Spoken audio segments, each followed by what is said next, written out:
বাংলাদেশ সেনাবাহিনীর সিগন্যাল স্কোরের রিক্রুট ব্যাচে 2025-এর সেনাবাহিনী প্রধান কুচকাওয়াজ অনুষ্ঠিত হয়েছে।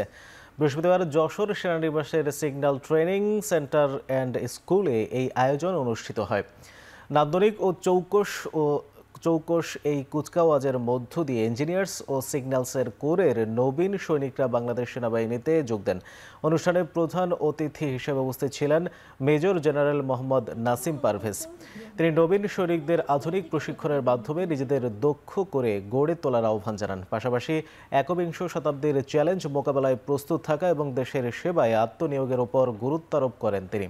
অনুষ্ঠানে সেনাবাহিনীর ঊর্ধ্বতন সামরিক ও অসামরিক কর্মকর্তা, জেসিও, আমন্ত্রিত অতিথি, নবীন সৈনিকদের পরিবার এবং গণমাধ্যম কর্মীরা উপস্থিত থেকে মনোমুগ্ধকর কুচকাওয়াজ উপভোগ করেন।